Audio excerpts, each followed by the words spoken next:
TVS Apache அவங்களுக்கு அந்த ஒரு பிரீமியம் பைக் செக்மெண்ட்லேயே வந்து ஒரு பெரிய நேமே ஒரு பெரிய ஸ்பேஸையுமே கொடுத்ததே வந்து இந்த அப்பாச்சி அப்படிங்கிற ஒரு ப்ராடக்ட் தான்.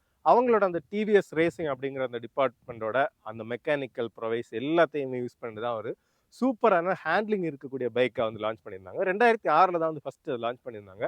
என்னோட ஞாபகத்தில் வந்து பார்த்தோம்னா ஒரு 8th 9th படிச்சுட்டு இருக்கும்போது 2008 நான் அந்த டைமில் வந்து நாங்கள் ஸ்கூலுக்கு போகிற வழியில் டெய்லி அப்பா கொண்டு விடும்போது ஒரு ரெட் கலர் அப்பாச்சி வந்து ஆன் தி வேல வந்து பார்ப்போம். அது ஒரு ஃபாண்ட் மெமரி தான். ஏன்னா நமக்கு எப்பவுமே வந்து அந்த பைக் அப்படிங்கிற ஒரு கண்ணோட்டம் இருந்துட்டு இருந்த டைம்ல அந்த ரெட் அப்பாச்சி அப்படிங்கிறது ஒரு ஹைலைட்டான விஷயம். அதுக்கப்புறம் வந்து நிறைய ஃபங்கியான கலர்ஸ் வச்சிருந்தாங்க. என்ன எல்லோ அந்த மாதிரியான ஃபங்கி கலர்ஸையுமே போல்டாக வந்து லான்ச் பண்ண ஒரு பிராண்ட் அப்படின்னாலே இந்த ஒரு டிவிஎஸ் அப்பாச்சி தான்.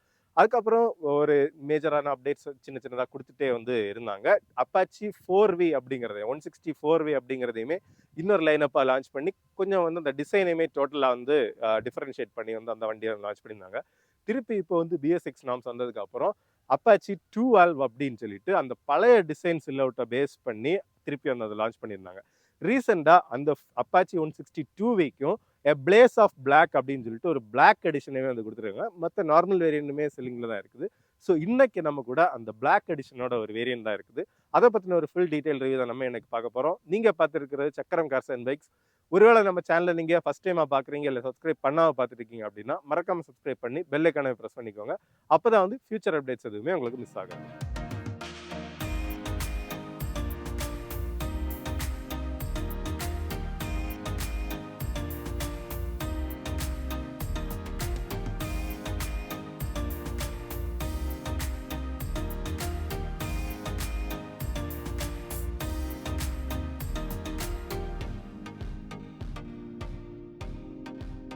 இப்போ இந்த ஆர்டிஆர் 162V இந்த அப்பாச்சி மாடலுமே பார்த்தோம்னா உங்களுக்கு மல்டிபிள் வேரியன்ட்ஸில் வருது. அதை எப்படி பிரிச்சிருக்காங்க அப்படின்னா பேஸ் வேரியன்ட் அப்படிங்கிறதுல வந்து நமக்கு ட்ரம் ஆர் டிஸ்க், அதாவது ஃப்ரண்ட்ல வந்து டிஸ்க் வித் ஏபிஎஸ் வந்து எல்லாத்துலேயுமே ஸ்டாண்டர்டாக வந்துருது. பின்னாடி ட்ரம் ஆர் டிஸ்க் அப்படிங்கிறது பேஸ் வேரியன்ட்ல வருது.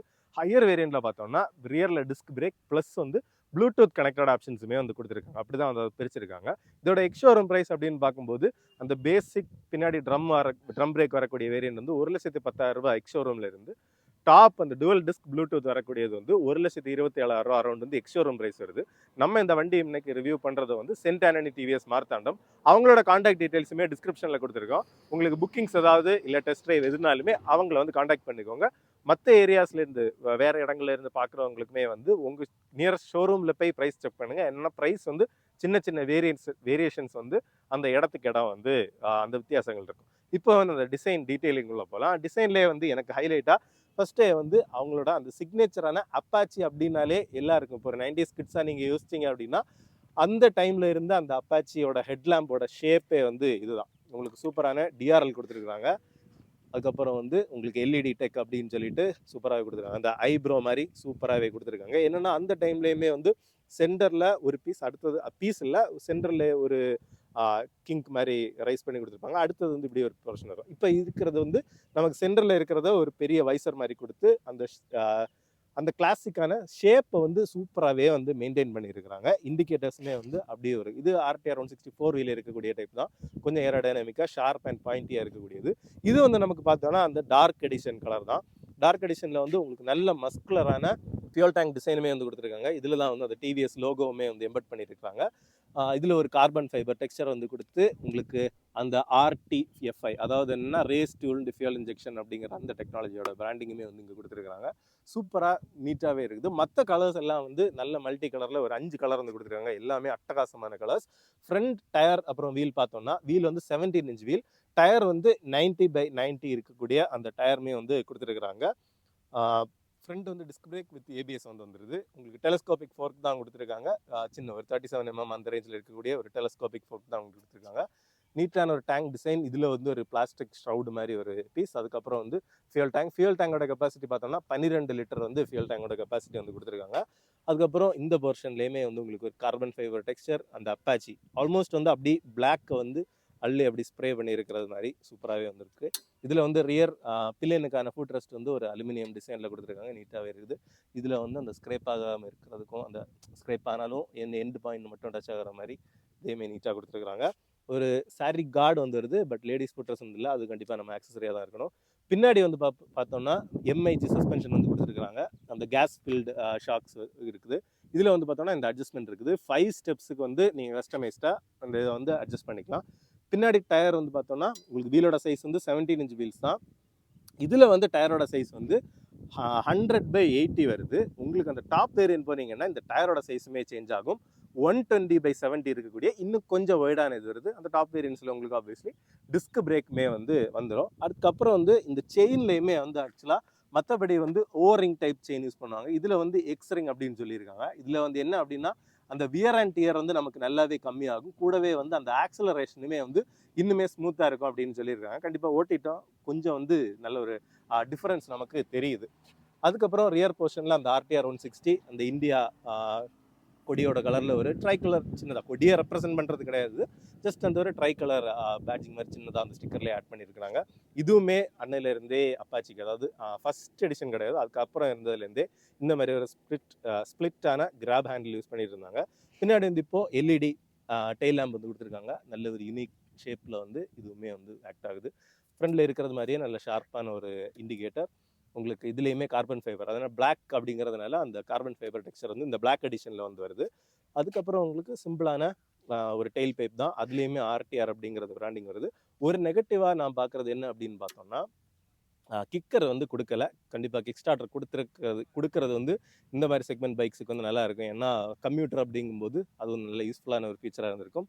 ஹைப்பர் எட்ஜ் அப்படின்னு சொல்லிட்டு உங்களுக்கு அந்த பிராண்டிங்குமே வருது. இதுவுமே வந்து ஃபர்ஸ்ட்ல இருந்து ஹைப்பர் எட்ஜ், ஹைப்பர் பாஸ் அப்படின்னு சொல்லிட்டு ஒவ்வொரு எடிஷன்ஸுக்கு வந்து கொடுத்துட்டு இருந்தாங்க. இதுவுமே வந்து ஒரு ஃபைபர் பேனல் வந்து என்ஜின் கவர் மாதிரி நீட்டாக ஆக்ட் ஆகுது. இதில் வந்து குட்டியான ஒரு கிராஷ் கார்டுமே வந்து சூப்பராகவே கொடுத்துருக்காங்க. என்ஜின்லையுமே இதில் வந்து ஒரு எக்ஸ்ட்ரா ப்ரொடெக்ஷன் வந்து கொடுத்துருக்காங்க. அதாவது நம்ம கால் தெரியாமல் பட்டா கூட அந்த ஹீட் வந்து நமக்கு டேரெக்டாக படாமல் இருக்கிறதுக்கு நல்ல ஒரு சின்ன ப்ரொடெக்ஷன் வந்து கொடுத்துருக்காங்க. சூப்பராகவே இருக்குது. 1 லிட்டர் ஆயில் சம் நமக்கு வந்து நார்மல் ஏர் கூல்டு என்ஜின் தான் வந்து இதுலேயுமே வந்து வருது. இப்போ வந்து சுவிட்ச் கியர் அப்புறம் இன்ஸ்ட்ருமெண்ட் கிளஸ்டர் பற்றி பார்ப்போம். சுவிட்ச் கியரை பொறுத்தவரை லெஃப்ட் சைடில் உங்களுக்கு ஸ்டாண்டர்டாக pass, high beam, low beam, indicator, அப்புறம் வந்து ஹார்ன் தான் கொடுத்துருக்காங்க. ரைட் சைடில் வந்து உங்களுக்கு என்ஜின் கில் சுவிட்ச், அப்புறம் வந்து அந்த மோடுக்கான பட்டன் இருக்குது. இந்த மோடுக்கான இது வந்து நம்ம அடுத்த ஷார்ட்டில் வந்து நம்ம எக்ஸ்பிளேஷன் கொடுப்போம். நமக்கு இது வந்து ஸ்டார்டிங்கான பட்டனுமே வந்து கொடுத்துருக்காங்க. இதில் வந்து ஆர்டிஆர் 160 ப்ளஸ் அந்த ரைசிங் ஃப்ளாகோட ஒரு பிராண்டிங் கொடுத்துருக்காங்க. ஒரு ஃபுல்லி டிஜிட்டல் இன்ஸ்ட்ருமெண்ட் கிளஸ்டர் வந்து கொடுத்துருக்காங்க. இது வந்து பேசிக் மாடல். இதுதான் வந்து எல்லா வேரியன்ட்ஸ்லையுமே அந்த கிளஸ்டராக வரும். லெஃப்ட் சைடில் வந்து உங்களுக்கு மோட் அப்படிங்கிறது ட்ரிப் A1 2, அப்புறம் ஹை ஸ்பீடு போயிருக்கும். அப்புறம் வந்து லேப் டைமிங் அந்த மாதிரி வேரியஸான இன்ஃபர்மேஷன் வந்து நமக்கு இதிலே பார்த்துக்கலாம். அதுக்கப்புறம் இது செலக்ட் ஸ்விட்ச், அந்த ட்ரிப் ரீசெட் பண்ணுறதுக்கு அந்த மாதிரி எல்லாமே. கிளாக் வந்து கொடுத்துருக்குறாங்க, ட்ரிப் மீட்டர்ஸ், அப்புறம் வந்து உங்களுக்கு ஃபியூலுக்கான கேஜ், ஸ்பீடோமீட்டர், ஃப்ரண்ட் மேலே வந்து உங்களுக்கு டாக்கோமீட்டர் இருக்குது. இதில் வந்து அந்த ரெயின், அர்பன், ஸ்போர்ட் அப்படிங்கிற அந்த வேரியஸ் மோட்ஸுமே வந்து இருக்குது. அதை பற்றி நம்ம அடுத்து எக்ஸ்பிளனேஷன் நம்ம பார்ப்போம். இதுவுமே வந்து கிறிஸ்பாக இருக்குது. உங்களுக்கு கீழே வந்து அந்த வார்னிங் லைட்ஸ் எல்லாமே வந்து வந்துடுது. நீட்டான ஒரு டிஸ்பிளே தான். இதில் வந்து ரெகுலோமீட்டர் நம்ம ரெட் லைன் அளவுக்கு ரைஸ் பண்ணும்போது அந்த ஹை ஸ்பீட்ஸ் போகும்போது இந்த இது வந்து உங்களுக்கு ரெட்டில் வந்து பிளிங்க் ஆகுது. அதுதான் வந்து அதுக்கான ஃபங்க்ஷனுமே வந்து நீட்டாக இருக்குது. ஏன்னா ஓவரால் வந்து வண்டியோட ஃபிட் அண்ட் ஃபினிஷும் சரி, இந்த சுவிட்ச் கியரோட குவாலிட்டியுமே சரி, எல்லாமே வந்து நல்ல டாப் குவாலிட்டியாக வந்து இருக்குது. கிளிப் ஆன் டைப் தான் ஹேண்டில் பார்ஸ் கொடுத்துருக்காங்க. அதனால் அந்த ஒரு ஸ்போர்ட்டி டிரைவிங் பொசிஷனுமே வந்து நமக்கு கிடைக்குது. மிரர்ஸ் வந்து கொஞ்சம் ஒரு டிஃப்ரெண்டான ஷேப்பில் யூனிக்காக வந்து கொடுத்துருக்குறாங்க. இப்போ வந்து இந்த டாப் வேரியண்ட்ல வரக்கூடிய அந்த ப்ளூடூத் கனெக்டட் ஃபீச்சர்ஸ் என்னெல்லாம் வருது அப்படிங்கிறத பார்ப்போம். நமக்கு அந்த ஆல்ரெடி வந்து அந்த டிவிஎஸ் என்டார்க் அந்த வண்டிகள் எல்லாமே பார்த்துருக்கோம். அந்த ஸ்மார்ட் எக்ஸ் கனெக்ட் அந்த இதுதான் வந்து அவங்க கொடுத்துருக்காங்க. ஸ்மார்ட் கனெக்ட் அந்த நடுவில் வந்து ஒரு எக்ஸையும் வந்து ஆட் பண்ணியிருப்பாங்க. இதில் என்னெல்லாம் வருது அப்படின்னு பார்த்தோம்னா காலர் எஸ்எம்எஸ் அலர்ட், அதாவது காலில் எஸ்எம்எஸ் வந்து உங்களுக்கு ஃபோனில் வந்துச்சுன்னா அது வந்து இண்டிகேட் ஆகும். ரேஸ் டெலிமெட்ரி, வேரியஸ் அந்த லேப் டைமிங், ஹை ஸ்பீடு எவ்வளவு, 0 to 60 எவ்வளோ, இந்த மாதிரியான மெட்ரிக்ஸ் வந்து பார்த்துக்கலாம். அடுத்ததாக வந்து லோ ஃபியூல் அசிஸ்ட் அண்ட் அந்த வார்னிங் அண்ட் அசிஸ்ட் என்ன அப்படின்னு பார்த்தோம்னா, ஃபியூல் வந்து ரொம்ப கம்மியாக இருக்குது அப்படின்னா இதில் வந்து அந்த மேப்ஸுமே இன்டெகிரேட் ஆகிருக்கு. ஸோ வந்து மேப்ஸ் நீங்கள் ஃபோனில் இருந்தாங்க அந்த டர்ன் பை டர்ன் நேவிகேஷன் அந்த மாதிரி விஷயங்கள் வந்து பார்த்துக்கலாம். ஸோ அதனால உங்களுக்கு அந்த லோ ஃபியூல் இருந்துச்சு அப்படின்னா நியரஸ்ட் ஃபியூல் ஸ்டேஷன் எங்கே இருக்குது அப்படிங்கிறத வந்து இதுலேருந்து நீங்கள் ஃபோனில் சிங்க் பண்ணி டக்குன்னு அந்த லொக்கேஷனுக்கு போகிறது மாதிரியான ஃபீச்சர்ஸ் கொடுத்துருக்காங்க. கிராஷ் அலர்ட், அது வந்து சேஃப்டி ஃபீச்சர் தான். சப்போஸ் வந்து வண்டி வந்து விழுந்திருக்கு அப்படின்னு அதை வந்து சென்ஸ் பண்ணாத, வண்டி ஓடிட்டு இருக்கும்போது திடீர்னு ஒரு விழுந்திருக்க மாதிரி ஒரு சுச்சுவேஷன் நடக்கு அப்படின்னா அதுக்கு அலர்ட்ஸுமே வந்து நீங்கள் ப்ரீஃபைண்டாக நம்பர் என்ன யாருக்கு சேவ் பண்ணி வச்சிருக்கீங்களோ அவங்களுக்கு வந்து கிராஷ் லொக்கேஷன் எல்லாமே வந்து அந்த டீட்டெயில்ஸ் வந்து போகும். அந்த மாதிரி ப்ளூடூத் கனெக்டட் ஆப்ஷன்ஸுமே நிறைய கொடுத்துருக்காங்க. அடுத்ததாக வந்து நம்ம அந்த மோடு சுவிட்ச் சொல்லியிருந்தோம் இல்லையா, அதில் என்னன்னு பார்த்தோம்னா ரெயின், அர்பன், ஸ்போர்ட் அப்படின்னு சொல்லிட்டு 3 வருது. இந்த 3லையுமே வந்து என்னன்னு பார்த்தோம்னா வண்டி என்ஜினோட அந்த டியூனிங்குமே கொஞ்சம் வந்து வேரி ஆகும். கூடவே வந்து ஏபிஎஸோட அந்த ஆக்ஷனுமே வந்துடும். ஃபர்ஸ்ட் வந்து ஏபிஎஸ் அப்படின்னு பார்த்தோம்னா ஸ்போர்ட் மோட்ல வந்து நமக்கு அந்த ஏபிஎஸோட ரெஸ்பான்ஸ் வந்து மீடியமாக இருக்கும். அர்பன் மோட்ல வந்து அதோட கொஞ்சம் ஜாஸ்தியாக இருக்கும். ரெயின் மோட்ல வந்து பார்த்தோம்னா ஃபுல் ஏபிஎஸ் ரெஸ்பான்ஸ் வந்து கிடைக்கும். அதாவது ரெயினில் தான் நமக்கு அதிக ஸ்லிப் இருக்கும். ஸோ அதுக்கேற்ற மாதிரி ஏபிஎஸ் வந்து ரொம்ப சென்சிட்டிவாக இருக்கும். அதே நேரத்தில் என்ஜினோட டியூனிங் அப்படின்னு பார்த்தோம்னா ஸ்போர்ட் மோட்ல தான் வந்து மேக்ஸிமம் ஸ்பீட், அதாவது 107 அப்படிங்கிற அந்த டாப் ஸ்பீடையுமே ரீச் பண்ண முடியும். அர்பன் மோட்லேயும் ரெயின் மோட்லேயும் வந்து பார்த்தோம்னா கொஞ்சம் வந்து இந்த டாப் ஸ்பீடுமே வந்து கம்மியாகும். 97 km/h அந்த ரேஞ்சில் வந்து லாக் ஆகும். என்ஜினோட பவர் டியூனிங்குமே மாறும். ஸ்போர்ட் மோட்ல மட்டும்தான் வந்து நமக்கு அந்த மேக்ஸிமம் பவரான 16.04 PS வந்து கிடைக்கும். அர்பன் ஆர் ரெயின் மோட்ல வச்சிருந்தோம்னா 13.32 PS தான் வந்து அந்த பவர் அவுட்மே கிடைக்கும். இதுதான் வந்து அந்த மோட்ஸுக்கும் ப்ளூடூத் கனெக்ஷனுக்கான அந்த எக்ஸ்பிளனேஷன்ஸ். இப்போ நம்ம ஏறி உட்காந்து பார்ப்போம் அந்த ரைடர் பொசிஷன் எப்படி இருக்கு. வெயிட் வந்து பார்த்தோம்னா ட்ரம் இருக்கக்கூடிய ரியர் ட்ரம் பிரேக் இருக்கக்கூடிய வேரியண்ட்டுக்கு 137 கிலோவும், டிஸ்க் பிரேக் வரக்கூடியதுக்கு 1 கிலோ ஜாஸ்தியாக 138 கிலோஸ் வந்து வண்டியோட வெயிட் இருக்குது. கிரவுண்ட் கிளியரன்ஸ் பார்த்தோம்னா 180 மில்லிமீட்டர்ஸ் வந்து கிரவுண்ட் கிளியரன்ஸ் கொடுத்துருக்காங்க. அதனால மோஸ்ட் ஆஃப் த பிளேசஸ் நம்ம சிட்டியில எல்லாம் ஓட்டும்போது எந்த ப்ராப்ளமுமே இல்லாமல் நல்ல ஒரு இதுவுமே வந்து கிடைக்கும். அந்த கிரவுண்ட் கிளியரன்ஸ் கரெக்டாக இருக்குது. சீட்டோட ஹைட் பார்த்தோம்னா 790 மில்லிமீட்டர்ஸ் வந்து சீட்டோட ஹைட். சீட்டுமே வந்து கண்டிப்பாக சொல்லி ஆகணும், ஒரு அல்கண்டாரா டைப் வந்து கொடுத்துருக்காங்க. இப்படியே வந்து ஒரு 2 லேயர் ஆகுது, ஸ்பிளிட் சீட் கிடையாது. இருந்தாலும் நல்லா இதாக இருக்குது. கொஞ்சம் ஃபர்மான குஷன் தான் கொடுத்துருக்காங்க. அதனால் அந்த ஒரு லாங் ரைட்ஸ் அந்த மாதிரி ஏதாவது போனாலுமே வந்து சூப்பராகவே இருக்குது. பின்னாடி ஒரு ஆளுமே இருந்தாலும் எப்படி இருக்குது அப்படிங்கிறத வந்து பார்ப்போம்.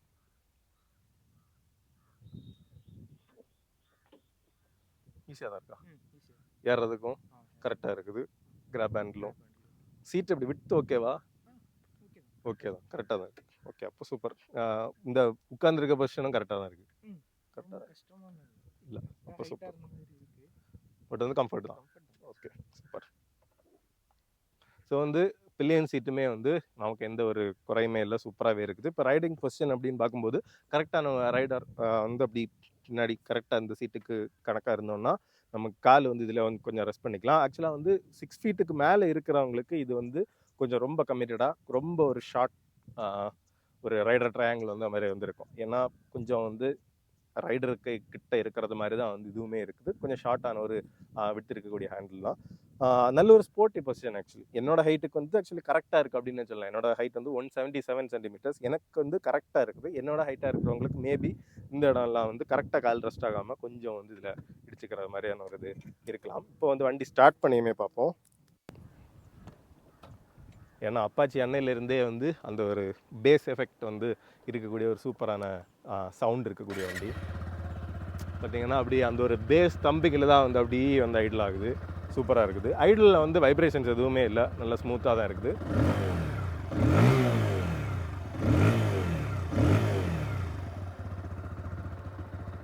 இப்போ வண்டி வந்து நம்ம ஆக்சிலேட் பண்ணும்போது நல்லா ஸ்மூத்தாக, என்ஜின் வந்து சூப்பர் கிறிஸ்பாக அப்படி ஸ்மூத்தாக வந்து ஆக்சிலரேட் ஆகுது. ஆனால் கொஞ்சம் வைப்ரேஷன்ஸ் வந்து சீட் அப்புறம் டேங்கில் வந்து லைட்டாக வந்து நமக்கு ஃபீல் ஆகுது. ஹார்னுமே வந்து நமக்கு கண்டிப்பாக சொல்லணும், அது ஒரு டுவல் டோன் ஹார்ன் வந்து கொடுத்துருக்காங்க. நிறைய பேர் வந்து நிறைய மேனுஃபேக்சரர்ஸ் முன்னாடி டுவல் டோன் கொடுத்துட்டு இப்போ வந்து சிங்கிள் டோனுக்கு மாறிட்டு இருக்காங்க. இது வந்து கேட்க அவ்வளோ க்ளீனாக நீட்டாக இருக்குது.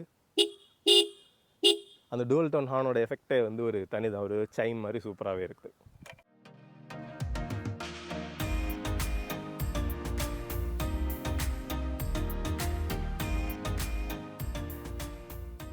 இப்போ நம்ம இந்த ஆர்டிஆர் 160 2V ரைடு ரிவ்யூ வந்து பார்ப்போம். என்ஜின் பொறுத்தவரை உங்களுக்கு ஒரு 160cc இருக்கக்கூடிய என்ஜின், ஏர் கூல், 4 ஸ்ட்ரோக் வந்து சிங்கிள் ஓவர் ஹெட் கேம் தான் வருது. இதில் வந்து அந்த 2V அப்படிங்கிறது வந்து 2 வால்வ் அப்படிங்கிறத வந்து டினோட் பண்ணுது. அப்பாச்சி ஆர்டிஆர் 160 4Vல வந்து 4 வால்வ்ஸ் வரும், அதுதான் வந்து 4V அப்படிங்கிறது. பவர் அவுட்புட் அப்படிங்கிறதுமே வந்து நம்ம ஆல்ரெடி சொன்னது தான். அந்த மோடை பொறுத்து வந்து பவர் சேஞ்ச் ஆகும். ஸ்போர்ட் மோட்ல வந்து மேக்ஸிமம் 16.04, அர்பன் ஆர் ரைட் மோட்ல வந்து 13.32 PS பவர் வந்து ப்ரொடியூஸ் ஆகுது. டார்க்குமே வந்து ஸ்போர்ட் மோட்ல 13.85 newton metre, urban or rain மோட்ல வந்து 12.7 நியூட்டன் மீட்டர்ஸ் வந்து ப்ரொடியூஸ் ஆகுது. அந்த அர்பன் மோட்ல கூட வந்து 6500 RPMலேயே வந்து இந்த 12.7 நியூட்டன் மீட்டர்ஸ் ப்ரொடியூஸ் ஆகிறதுனால சிட்டி யூசேஜுக்கு செமையா இருக்குது வண்டி. சூப்பராகவே வந்து அந்த கிளைட் த்ரூ டெக்னாலஜி அப்படிங்கிற ஒரு ப்ரொப்ரைட்டரி டெக்னாலஜியும் அவங்க வச்சிருக்காங்க. என்ன அப்படின்னு பார்த்தோம்னா, ஸ்லோ ஸ்பீடில் ஃபர்ஸ்ட் கியர்லாம் நீங்கள் ஜஸ்ட் மெதுவாக கிளச்சை ரிலீஸ் பண்ணீங்க அப்படின்னா ஸ்லோவாக வந்து ஆக்சிலேட்டரை கொடுக்காட்டியுமே வந்து 7 km/h வரைக்கும் வந்து அந்த ஸ்பீடு போகும். அதுக்கு அடுத்ததாக வந்து செகண்ட் கியர் சேஞ்ச் பண்ணோம்னா அடுத்து கொஞ்சம் கூட வந்து நமக்கு ஸ்பீடு மூவ் ஆகும். எவ்வளோ அப்படின்னு பார்த்தோம்னா 12 கிலோமீட்டர் வரைக்கும். தேர்ட் கியரில் வந்து 17 km/h வரைக்கும் அந்த கிளைட் த்ரூ டெக்னாலஜியில் வந்து யூஸ் பண்ணலாம். சிட்டியில் அடிக்கடி யூஸ் பண்ணக்கூடிய ஒரு கம்ப்யூட்டர் பைக் அப்படின்னு பார்க்கும்போது இது வந்து ரொம்ப ரொம்ப ரொம்ப யூஸ்ஃபுல்லான ஒரு ஃபீச்சர் தான். ஈஸியாக வந்து அந்த ஆக்சிலேட்டரை கொடுக்காமலே சின்ன மூவ்மெண்ட்டுக்கு நமக்கு ஈஸியாக இருக்கும். மேக்ஸிமம் ஒரு ஆளாக போகும்போது கரெக்டாக ஒர்க் ஆகும். 2 பேர் இருக்கும்போது அந்த லோடை பொறுத்து வந்து கொஞ்சம் வந்து நமக்கு அந்த ஆக்சிலேட்டர் வந்து கொடுக்கறது மாதிரி தான் இருக்கும். மற்றபடி கிளச் வந்து அல்ட்ரா ஸ்மூத்தாக வந்து இருக்குது. அதாவது அடிக்கேட்டான சாஃப்ட்னஸ் இருக்குது. ரொம்ப ஹார்டு கிடையவே செய்யாது. அடிக்கேட்டான சாஃப்ட்னஸ் இருக்குது. ஆனால் அதை விட ரொம்ப ஸ்மூத்தான ஒரு ஆப்ரேஷன் இருக்குது. ஏன்னா சாஃப்ட் அப்படிங்கும்போது நமக்கு கூடுதல் ப்ரெஷர் கொடுக்க வேண்டாம். ஸ்மூத் அப்படிங்கும்போது நல்ல ப்ராக்ரெசிவாக நல்ல ஒரு ஃபீட்பேக்கோட இருக்கக்கூடியது தான். கியர் ஷிஃப்டிங்குமே வந்து நல்லாவே இருக்குது. நல்ல ஒரு ஃபீல் இருக்குது கரெக்டாக நம்ம கியர் ஷிஃப்ட் பண்ணும்போதே. அங்கே ஒரு ஒரு 1-2 இடத்துல மட்டும் இந்த டெஸ்ட் ட்ரைவ் பண்ணிட்டு இருக்கும்போது நோட்டீஸ் பண்ணேன். அந்த ஃபால்ஸ் நியூட்ரலில் வந்து விழுறது மட்டும். மற்றபடி வந்து ஃபார் த மோஸ்ட் பார்ட் வந்து சிட்டி ஃப்ரெண்ட்லியாக சூப்பராகவே இருக்குது. ஈஸியான ஒரு எர்கனாமிக்ஸ், நமக்கு டக்குன்னு கட் பண்ணி போகிறதுக்கெல்லாம் வந்து ஈஸியாக ஹேண்டில் ஆகுது. நல்ல ஒரு ஃப்ரண்ட் அண்ட் ஃபீலுமே வந்து இருக்குது. ஏன்னா அந்த ஓவரால் சாசியோட டியூனிங்குமே பார்த்தோம்னா சிங்க்ரோ ஸ்டிஃப் சாசி அப்படின்னு கொடுத்துருக்காங்க. கொஞ்சம் ஸ்டிஃப்னஸ் கூடவே வந்து நல்ல ஒரு பேலன்ஸ்டு ஹேண்ட்லிங் ப்ளஸ் அந்த ரைட் குவாலிட்டி கொடுக்கறது மாதிரியான ஒரு சாசி தான் வந்து கொடுத்துருக்குறாங்க. அந்த ஒரு லாங் ரைட்ஸ் இல்லை ஒரு கார்னர்ஸ் எல்லாம் பண்ணும்போது அதுக்கான கான்ஃபிடன்ஸையுமே கொடுத்து ஸ்டெபிலிட்டியுமே கொடுக்கக்கூடிய, கூடவே வந்து டீசெண்டான கம்ஃபர்ட்டையுமே வந்து டே டு டே யூசேஜில் கொடுக்கக்கூடிய மாதிரியான ஒரு சாசி செட்டப்புமே வந்து கொடுத்துருக்காங்க. இந்த எம்ஏஜி 5 ஸ்டெப் அட்ஜஸ்டபிள் சஸ்பென்ஷனுமே பின்னாடி இருக்குது. இப்போ நான் அங்கே ஓட்டும்போது டிஃபால்ட்டாக கொஞ்சம் ஹார்டான செட்டிங்லாம் இருக்குது. கொஞ்சம் நம்ம சாஃப்ட் ஆகணும்னா இன்னுமே ஒரு நல்ல ரைட் குவாலிட்டி கொடுங்க. ரைட் குவாலிட்டியை பொறுத்தவரை உங்களுக்கு நல்ல ஒரு ஸ்டேபிளான ரைட் குவாலிட்டி இருக்குது. பயங்கர கம்ஃபர்ட் ஓரியன்ட் கிடையாது. நல்ல ஒரு ஸ்டெபிலிட்டி கொடுக்கறது. ஏன்னா அந்த ஸ்டெபிலிட்டி வந்து நமக்கு லாங் டேர்மில் நிறைய இடங்கள்ல வந்து இந்த ஸ்டேபிளான சஸ்பென்ஷன் வந்து நமக்கு ஹெல்ப் பண்ணும் கம்ஃபர்ட்டை விட. ஏன்னா கம்ஃபர்ட் ஓரியன்டாக நம்ம ஒரு ஸ்கூட்டர் அந்த மாதிரி வண்டிகளை வச்சுக்கலாம். இது வந்து கொஞ்சம் ஹேண்ட்லிங் கேரக்டருமே இருக்கிறதுனால இந்த கம்ஃபர்ட்டை தாண்டி இந்த ஒரு ஸ்டிஃப்னஸ் இருக்கிறது வந்து நல்லா தான் இருக்குது. ஹேண்ட்லிங் கண்டிப்பாக எடுத்து சொல்லியே ஆகணும். இதில் வந்து 110 செக்ஷன் டயர் தான் பின்னாடி இருக்குது. இதுலேயே வந்து நல்ல மோர் தேன் டீசெண்டான ஹேண்ட்லிங் இருக்குது. கண்டிப்பாக அந்த ஹையர் வேரியண்ட்டாக நீங்கள் இந்த டுவல் டிஸ்க் ப்ளஸ் அந்த 120 செக்ஷன் இருக்கக்கூடிய ரியர் டயர் வரக்கூடிய வேரியன்ட் வாங்குனீங்க அப்படின்னா இன்னுமே வந்து சூப்பரான ஹேண்ட்லிங் கேரக்டர் கிடைக்கும் அப்படிங்கிறதுல எந்த விதமான டவுட்டுமே இல்லை. சூப்பரான ஒரு விஷயம் தான். 5 ஸ்பீட் கியர் பாக்ஸ் தான் ஆக்சுவலி வந்து கொடுத்துருக்காங்க. பிரேக்ஸ் வந்து இதில் நம்ம ஓட்டினதில் ஃப்ரண்ட் டிஸ்க் அப்புறம் வந்து ரியர் ட்ரம் வந்து வந்துருச்சு. டுவல் டிஸ்க் வேரியண்ட் வாங்குறது வந்து எப்போவுமே நல்லது. என்னென்னா எனக்கு வந்து நான் ஒரு 10-12 வருஷமாக யூஸ் பண்ணியிருக்கிற வண்டியுமே வந்து டுவல் டிஸ்க் அப்படிங்கிறதுனால எனக்கு அந்த டுவல் டிஸ்க் ரொம்ப பழகிட்டோம். அதனால் இதில் வந்து ரியர் ட்ரம் பிரேக் யூஸ் பண்ணுறது கொஞ்சம் ஆடாக இருந்துச்சு. மற்றபடி எந்த ஸ்டாப்பிங் பவரில் வந்து எந்த ப்ராப்ளமே இல்லை. டீசெண்டான ஸ்டாப்பிங் பவர் இருக்குது. கரெக்டாக வந்து வண்டி ஸ்டாப் ஆகவும் செய்யுது. ஃப்ரண்ட் பிரேக்குமே வந்து இன்னும் கொஞ்சம் வந்து ஃபீல் இருந்திருக்கலாம். ஏன்னா ஸ்டாப்பிங் பவர் இருக்குது. பட் இன்னும் கொஞ்சம் ஃபீல் இருந்துச்சு அப்படின்னா நம்ம கொஞ்சம் கூட லேட்டாக கார்னரில் வந்து பிரேக் பண்ணி அப்படி எடுக்கிறது. ஏன்னா கார்னரிங் கெப்பாசிட்டி சூப்பராக இருக்குது. ஆனால் இன்னும் கொஞ்சம் அந்த ஹேண்ட்லிங் ஒரு ஃபன் டு ரைடு இன்னுமே கொஞ்சம் பெட்டர் ஆகிறதுக்கு இன்னும் பெட்டரான கொஞ்சம் கூட ஒரு ஃபீல் இருக்கக்கூடிய ஃப்ரண்ட் பிரேக்ஸ் கொடுத்துருந்தாங்கன்னா சூப்பராகவே வந்து இருந்திருக்கும். ஓவரால் ஹை ஸ்பீட் நம்ம போனோம்னாலும் அப் டு ஒரு 90 வரைக்கும் நம்ம இன்னைக்கு ஓட்டி பார்த்துருப்போம். அது ஒரு 90 எல்லாமே வந்து சூப்பர் ஸ்டேபிளாக சூப்பராகவே இருக்குது. கொஞ்சம் வைப்ரேஷன்ஸ் மட்டும் வந்து டேங்க் அப்புறம் வந்து சீட்டில் நமக்கு லைட்டாக தெரியுது. அது மட்டும்தான் ஒரு சின்ன நெகட்டிவாக வந்து நமக்கு சொல்லலாம். இந்த அப்பாச்சி RTR 160 ஃபுல் டீட்டெயில்டான ரிவ்யூ வந்து உங்களுக்கு கண்டிப்பாக பிடிச்சிருக்கும் அப்படின்னு நினைக்கிறேன். ஆல்ரெடி வந்து 4V நம்ம ரிவ்யூ பண்ணியிருக்கோம். லிங்க் வந்து டிஸ்கிரிப்ஷனில் இருக்கும். அதையுமே வந்து பார்த்துக்கோங்க. அந்த ஒரு கிளாசிக்கான சில்அவுட்டில் இருக்கக்கூடிய ஒரு அப்பாச்சி வேணும், சிட்டிக்கு ஃப்ரெண்ட்லியாக சூப்பரான ஒரு பைக் வேணும் அப்படின்னு எக்ஸ்பெக்ட் பண்ணுறவங்களுக்கு நல்ல ஒரு வேல்யூ ஃபார் மணியில் சூப்பரான ஒரு என்ஜின் இருக்கக்கூடிய ஒரு வண்டியாக தான் இருக்குது அப்பாச்சி. எஸ்பெஷலி கொஞ்சம் ஷார்ட்டான ரைடர்ஸுக்கு வந்து இன்னுமே பெட்டராக இருக்கக்கூடிய பெட்டரான ஒரு ரைடர் எர்கனாமிக்ஸ் கொடுக்கக்கூடிய ஒரு வண்டி அப்படின்னு பார்க்கும்போது நமக்கு இந்த அப்பாச்சியை வந்து எடுத்து சொல்லலாம். சூப்பராக தான் இருக்குது. நல்ல ஃபீச்சர்ஸுமே வந்து கொடுத்துருக்காங்க. பேசிக்கில் இருந்து அந்த அட்வான்ஸ்டு ஃபீச்சர்ஸ் வரைக்கும் வேரியன்ஸ் வச்சு கொடுத்துருக்கிறது. எல்லாருக்குமான ஒரு சாய்ஸையுமே இந்த வண்டியில் வந்து கொடுக்குறது. இந்த வண்டியோட ஃபுல் ரிவ்யூ வந்து உங்களுக்கு கண்டிப்பாக யூஸ்ஃபுல்லாக இருக்கும் அப்படின்னு நினைக்கிறோம். பிடிச்சிருந்துச்சுன்னா வீடியோவுக்கு ஒரு லைக் பண்ணுங்கள். சப்ஸ்கிரைப் பண்ணாமல் பார்த்துருக்கீங்க அப்படின்னா மறக்காமல் சப்ஸ்கிரைப் பண்ணி பெல் ஐக்கானை ப்ரெஸ் பண்ணிக்கோங்க. அப்போ தான் வந்து ஃபியூச்சர் அப்டேட்ஸ் எதுவுமே உங்களுக்கு மிஸ் ஆகாது. எப்போவுமே நம்ம சொல்கிறது தான், வண்டி ஓட்டும்போது ஒரு நிதானம் அப்படிங்கிறது மனசில் இருக்கட்டும். அப்போ தான் வந்து நமக்கும் சேஃப்டியாக இருக்கும், ரோட்டில் போகிற மற்ற யூசர்ஸுக்கும் சேஃப்டியாக இருக்கும். இன்னொரு வீடியோவில் பார்க்கலாம். Bye by.